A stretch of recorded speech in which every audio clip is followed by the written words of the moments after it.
these kids on the playground, they pulled out their character sheets all dirty and mangly and erase holes and stuff from them Yep. erasing with their hand-drawn shield with their armor class and their stick Yep. figure character, and it was all that was it from there, man.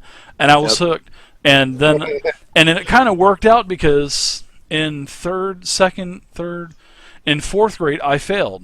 I failed fourth grade, so now all my friends were now from third into fourth, and I was actually happy about that. My mom thought that I was going to just be utterly destroyed for Yeah, failing. I you're was like, like, no, sweet. I Yeah. don't care. That just gives. I said everybody else gets to catch up. So then we really played some fucking D&D. We were all playing. All we were doing was my DM James, he would write down what we saw, and then he would pass the paper around, and we would pass the paper around This is like while all you're in day. class. We didn't learn shit, man. I mean, we didn't. We had the electronic classroom. It was called the EC, and the electronic classroom. Was just when computers were coming out and stuff. I had a Tandy 1000 EX personal computer, and In Commodores. class? Oh yeah, we had no, not a Tandy. I had one at my house. My dad had to like refinance the space shuttle to buy that thing, I think. But Yeah. yeah, that was crazy, and it had 256 meg of RAM. That's all it had. It didn't have no hard drive, nothing. But Yeah, that was pretty yeah, common oh, back it then. was Yeah. unbelievably awesome. And then I upgraded it to 512, and I was the shit. The computer was so fast. But Did anyways, you have a tape drive? That I had double tape drives at first because the computer came with a tape drive, and then after the tape drive, I got a dual disk drive.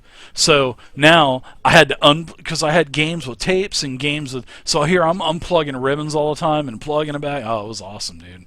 Yeah, I Those are the good old remember. days, man. My buddy had a Commodore 64 with 2 disk drives, and that No. was big stuff. Because Yeah. when he would play, oh, Pool of Radiance, he didn't have to swap discs. So Full of that was radiance. Nope. that was a big deal. But I had to flip anyway, this. so you're playing D&D all day long in class. That's all he did. That's all he did was write down what we saw, and then we would write down on the piece of paper what our character wanted to do, and then I would pass it to Terry. Terry'd pass it to James, and then in our fifth grade year, the new kid came, Franklin, which lived in my neighborhood, and because I told him I met him on the school bus, he was getting picked on at the bus stop, and I stuck up for him. And he was a geeky Jewish kid, so he was So getting what picked was your on. alignment in elementary school then? My alignment Were you was chaotic I good? was no, I was neutral. You were I was true neutral? neutral. Yeah, All I was right. true neutral. But we played that game for classic D&D with Thaco up until EverQuest came out. So we were level 31. Level 31 our characters were. In fact, I had my Wow. character, and I was showing everybody my character sheet probably about 6 months ago. I was showing everybody how I had pages of magic items and gems and shit like that. Yeah, I don't It was ever. awesome. As much as I love playing games and role playing games and all that now, there's nothing that matches the immersion of then. I don't know what Yeah. I guess because your brain's still developing and everything's still new. I don't know what it is, but you just get immersed on a level that it's Yeah. hard to recreate now. Yeah. Uh, let's. We had these huge tractor tires that would accumulate a lot of water. See, our school was up on top of a hill, and then down a small hill, there were about 5 huge trees, beautiful trees. I mean, beautiful, huge trees. And under those trees were about 20 20 huge, massive tractor tires. And we used to build castles out of that. We'd build the castle up, take 10 minutes, 15 minutes to build it, and then the next day we'd be so pissed because, the next class would destroy it and all. Right. But we used to get in those tire, and we would those were our mounts. And we would get into the tire, and we would literally roll ourselves down the hill, Man. get out all punch drunk, you know what I mean, slamming into a tree or slamming into each other, and dude, we'd get out, we'd be so soaked from all the water in there and leaves and leeches and shit all over. It was so funny, man. Yeah, Those are the it's good old days. nothing like being. Ah. Yeah, nothing like it, man. Nothing like it. Yeah, we So. played that same game all Yeah. those years. Well, that's cool. I mean, I've played a lot of different games. I never had an ongoing campaign that lasted that long by any means. Yeah. So, but that's hardcore. You Yeah, guys went up, yeah. it was fun. And then when EverQuest came out, we all started goofing around with EverQuest, and that was sort of like the beginning of the end because, well, there's a couple things. That the first one was one of our friends. He had, we were all getting older. We were all out of high school, so he had an issue, and he needed money all the time. So my other friend, we play paintball too, and then we did everything together. Right. The five of us, we did everything together, and then we would go to a game store in Orlando called Dragon's Realm, and Enterprise, 1701, and one day when we got out of Dragon's Realm, my buddy had a jacket on, and it was summer. I mean, you don't need a fucking jacket down here in Florida. So when we get out to the car, he starts pulling all these miniatures and books and shit out of his jacket. And then my other friend handed him money and said, "Thanks, I'll get you another list and we'll go back again." So myself and my friend Franklin that were in the back seat, we were seeing all this and we were going, did Oh this just no. happen? So that was sort of Yeah. like the beginning of the end.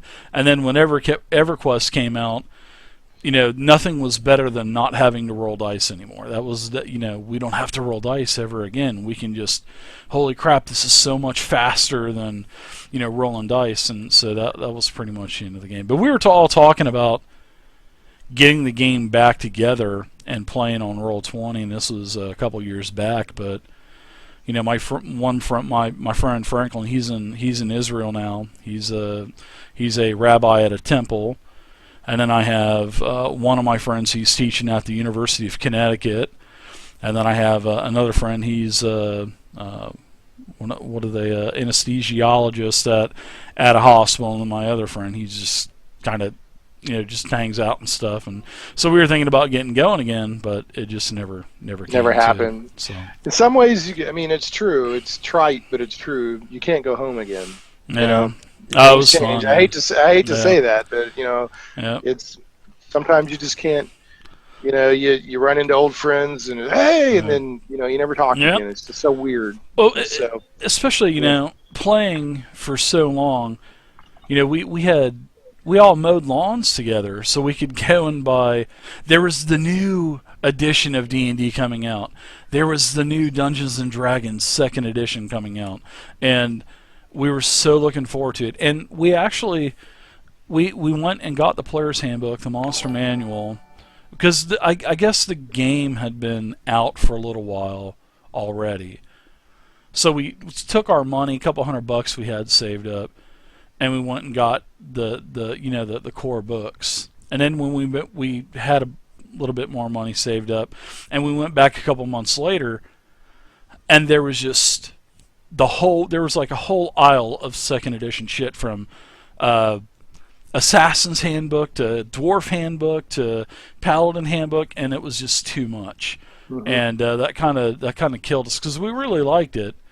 But then we went back to first edition because we had everything. We had, Right. everybody had every book, so we had everything already. So we just basically we played a mixture of classic and first edition. There's really no difference between classic, first, and second edition. There's really, honestly, Not a whole not lot. a whole lot No. of differences. Nothing like So, going from third to fourth to fifth. oh, third Yeah. edition was taking D&D to a whole new level. Third edition Yeah, it was a was, whole new game. It was a yeah, whole new engine, yeah, whereas second edition was a large part of the first edition engine. They just kind of yeah. changed a few things. With So, specializations with classes and stuff. The classes were much more defined than they were in first edition, and a lot more advanced. And in classic, you would just swing your sword. There'd be no right. power strike or nothing like And none that. of that. Yeah, none of that. But Yeah. Dragon magazine actually had some stuff come out for classic, and then they and later on incorporated it into the rule cyclopedia. And Yeah. which actually the Yeah. rule cyclopedia is the first book that I ever bought that my mother or father didn't buy for me, Oh, and I really? It was your actually bought first? with one of my paychecks. I bagged groceries at Winn-Dixie, and I could work on Sunday for like 5 hours or 4 hours, 12 to 5 or some shit like that. And Rule Cyclopedia, that was the first book I ever bought, and I still have it. And it hasn't fallen apart like all my 5th edition shit has. So, yeah, those. Luckily, my player's handbook didn't do that, and I think the newer printings. But yeah, that first printing, I know a lot of people had problems with. Shitty. Yeah. Now I did hear that Wizards of the Coast was good about replacing it, but still, you know, that's not cool. Those things, that was $50. Yeah, $50. The Curse of Strahd, $50. $50 for a small book. It ain't worth it, in my opinion. Yeah. Well, they're proud of their stuff. I'll put it that way. If you're gonna spend $50 on a book, they look good and they're well produced and all that. But yeah, that's every time I review something, and I'll review the D&D books as they come out on my YouTube channel and on my blog and all that. And I almost always mention the price. I'm like, wow, you know, this is pretty expensive. It is. I'm going to show you something I did not like about 2nd edition. In fact, I was just talking with somebody about this the other day. Hold on a second. No problem. I was like, after all these years, it's still, here's all half of my role-playing junk right here. There's an old Amiga 2000. I don't know if you're an old computer guy or not. Oh my gosh. I mean, you are, but that's an Amiga 2000 right there. Yeah. Nice. Yeah.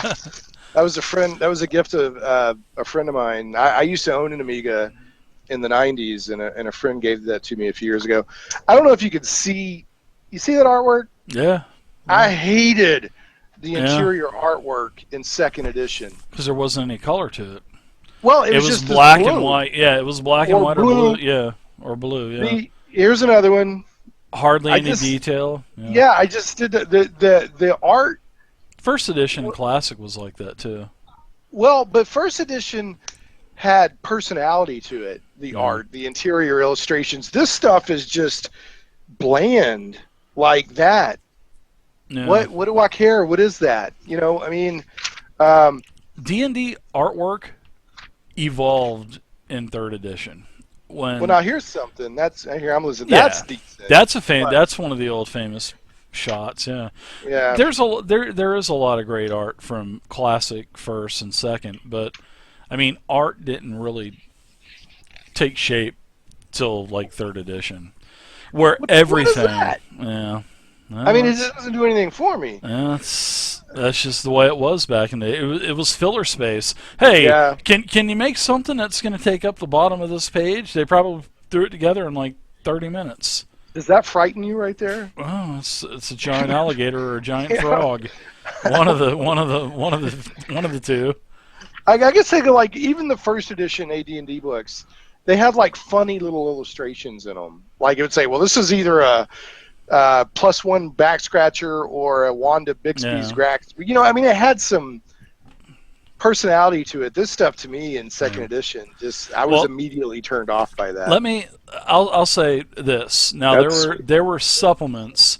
Now the core books, yes, the core books and all the handbooks and stuff, those are pretty plain.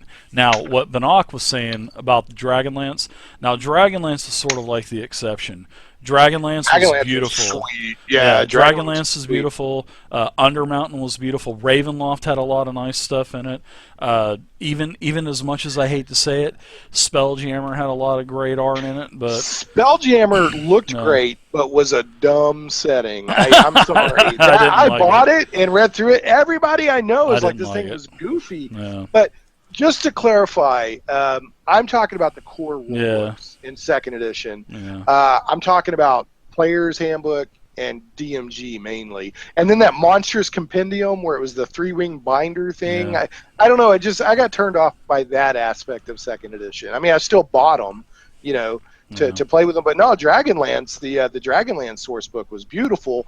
But keep in mind, they already had a ton of Dragonlance artwork. Novels, yeah, they'd had novels. They'd had 12 modules or 9 modules. They'd had art of Dragonlance calendars and all this stuff. So they had a lot of stuff to pull from already for that Dragonlance source book. My buddy Woody, he's a huge second edition fan, and he still plays second edition to this day.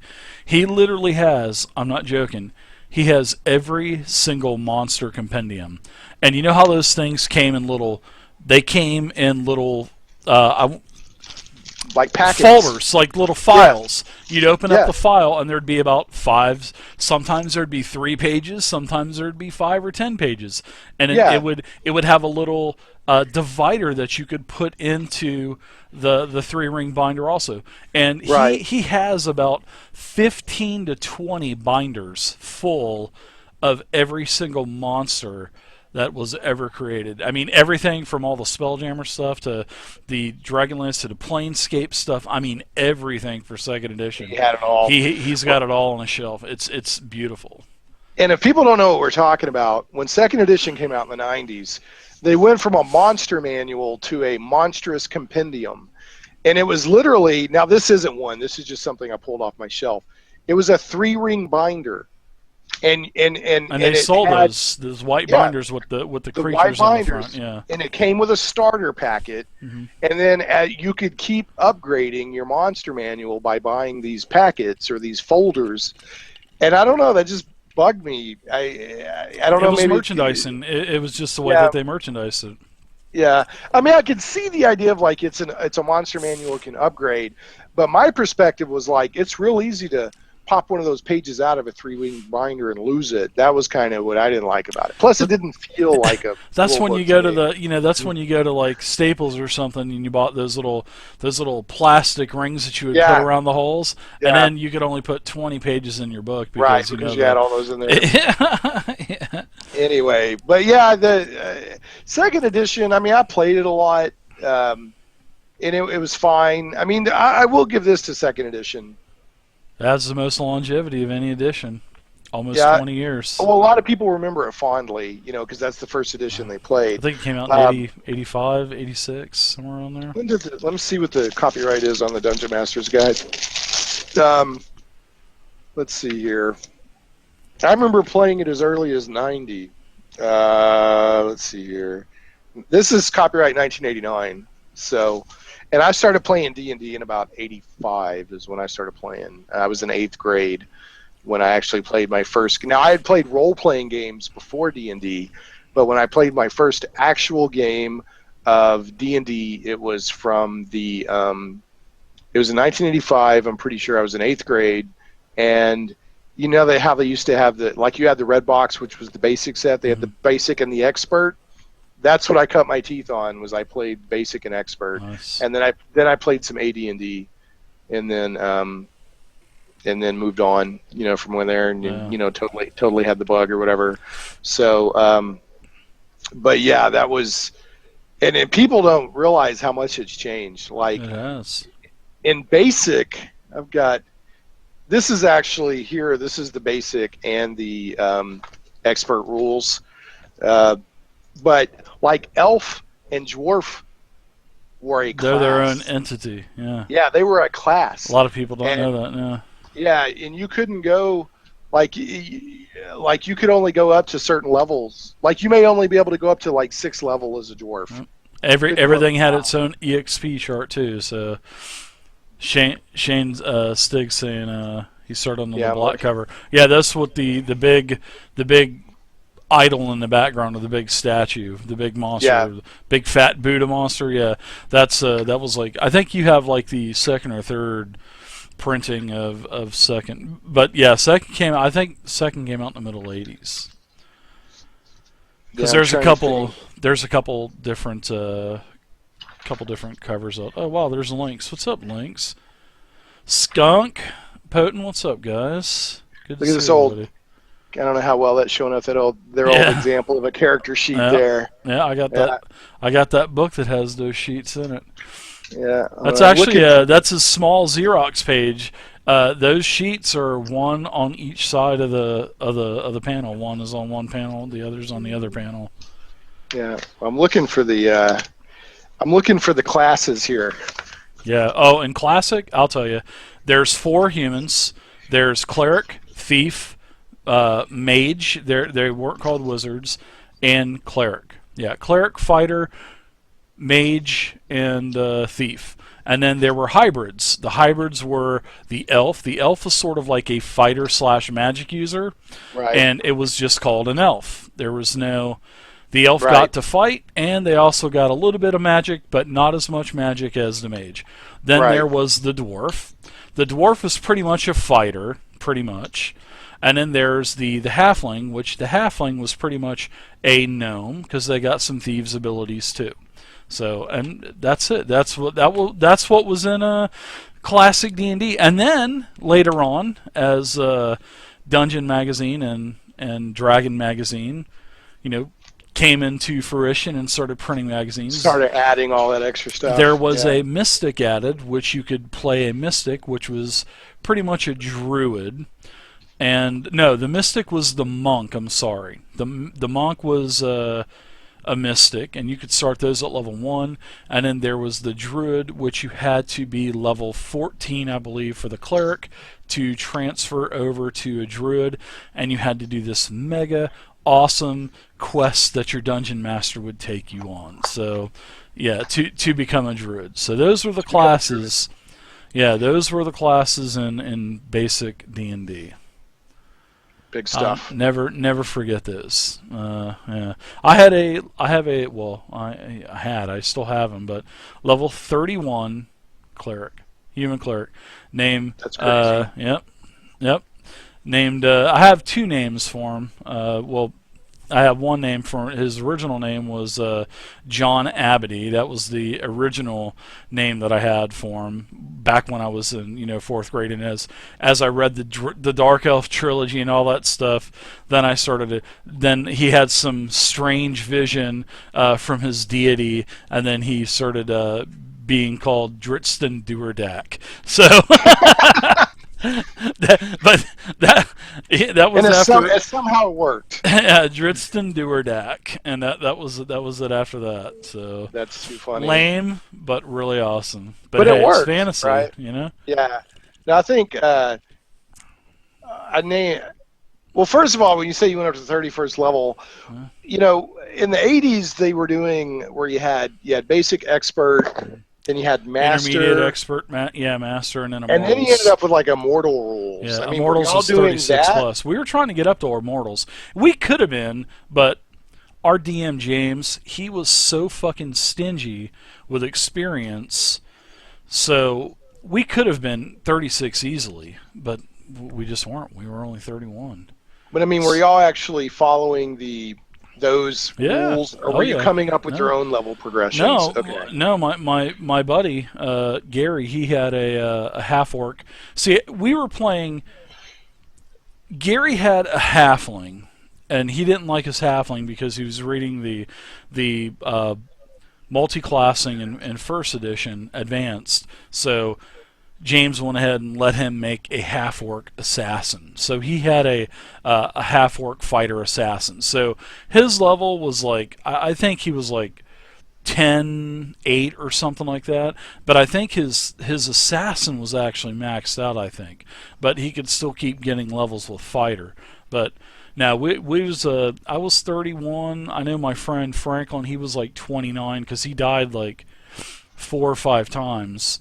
And every time that he died, my DM James would make us do a 1d4 for con. And so, I mean, he would literally get 1 hit point a level. Because he just, right. He was a mage anyway. Mages got 1d4. And he had a very bad con. And he actually just got 1 hit point a level, which is pretty sad. Yeah. So. Well, I mean, you got, a lot of people... I mean, it's still tough for a magic, and I still think of them as magic users. I think somebody in Obmi in the chat was like, magic user, lame name, but that's what we called them back then. It was a magic user, and it just... That's what they were. Yeah. That's what they were. So, that's what they were called, magic users. And I mean, it was very strict back then. Like, a magic user could use, like, a dagger and, like, a dart, and I think maybe that was it. Yeah. I mean, you couldn't, they couldn't use lot. swords and all that. And... I think the elf had a maximum level of about 12 or 15. Yeah, something like that. That XP would equal a level 30 fighter. Right. It would be it would ended up being just about equal. But then there was X amount per level after your maximum level. So once you hit max level, it would be hundreds of thousands of EXP, which I don't know if anybody ever had a true legit level 36 character out there, because I know that we played our asses off.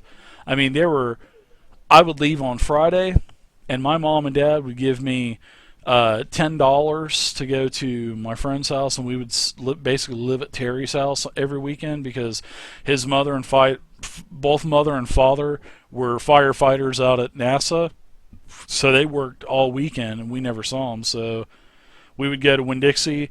I'd pick up like the snacks, 5 2-liters at like 39 cents a 2-liter. Yeah. I'd get that, and then I'd get like 3 packs of Big 60 cookies, and 2 big old boxes of ramen noodles, and that was like half my money, and then the other half went to like crystals and shit. And then we had a Hot and Now, which was like 19-cent cheeseburgers. Oh my god! Then we would go there and buy like 20 cheeseburgers a piece, and then take them. Oh my god! It was horrible, but it was so fun. Much fun. Yeah. Did you ever do like the all-night sessions where like you would fall asleep and somebody would wake you up and tell you to roll the die? Did you ever do that? You'd be like, "Oh, it's your turn to fight." You'd be like, "Oh, what?" No, but we would torment the first person that would go to sleep. So there were many weekends where we didn't even sleep. And then when my parents wouldn't see me as soon as I left for school on Friday morning. They knew I was going to be at Terry's house, so I wouldn't see them till Sunday afternoon, when my mom or something would come and get me, later Sunday afternoon, and then that was it. I'm still in the same clothes from Friday. I didn't give a shit. I was, we were playing D&D all weekend, but that's all we did. Yeah. That's all we did. Yeah. Those are good old days, man. That was awesome. Sleeping with all those pins available, risky. Yeah, no, I definitely, we get tormented, but I remember it be like, we tormented everyone. Yeah, I got tormented. Wake up and there's like shaving cream, and you're like, whatever, and all that stuff. And but yeah, the warm hand and a bowl of water. We would try. Yeah, warm your hand, a bowl of water. We tried that. I didn't think that ever worked once. It worked. We tried I think it worked. It worked on one of us. Really? I remember, because I was surprised. I was like, nah. I was like, oh, it does work. But yeah, we'd mess people, drawing people and stuff. But I can remember like just being like passed out. And you're so tired you didn't realize you fell asleep until somebody wakes you up, and you're like, you're fine. You're like, all right, and you roll a 20 and boom, and you go back down. So. We had one rule: don't mess with one another's character sheets. So, which is cool. And in fact, the one thing that we never knew our hit points. For years, no, we never knew our hit points. Our DM would keep track of our hit points. So, man, unbelievable. Wow, that's pretty cool. I mean, thanks, Rad. I've never, like I said, never had a campaign last that long. But and that's I saw a meme going around that's very true. That what did he unsubscribe and resubscribe just so that he could get the little? No, it always anytime you resubscribe, it always puts the taco. Everybody gets a taco when someone subscribes. Tacos at high noon every single day, man. Oh, not the bag. Somebody's doing the bag stuff down there. Yeah. Not the bag. I love you, Dave, but I can't handle the bag. Never been able to handle the bag. It's creepy, isn't it? It's way creepy. So I love the story behind it, that you thought you were actually going to stream wearing the bag, and it lasted for like 5 minutes. It was too hot. I mean, I literally took that bag off, and I was like sweating and shit. And I'm like, I can't breathe with this fucking thing on. It was like Rick Moranis like and Spaceballs. Yeah, you gotta breathe with this. I can't breathe with this thing on. Yeah. Well, I was saying that D&D's funny, or role-playing games in general. I saw a meme going around talking about, D&D's nerdiest game ever requires friends, right? Because everyone's like, you must be, not social and all that, but it requires friends. And there's like really strong friendships and relationships that have been built out of it. Yeah. So, yeah. I mean, look at all the great people that I've met in this community. There they are, there. Unbelievable. I mean, it's great. Look at Stig with all those bags on his face. I mean, where else would you get that? And Radacious. Awesome. And Sly Mother with I mean, look at that. You wouldn't get that anywhere else. No. Yeah. That's awesome. So And it's nice to kind of be back in the swing of things too. You know, I'm gonna start getting this stuff going again. So kind of going. Well, I think the first role playing game I ever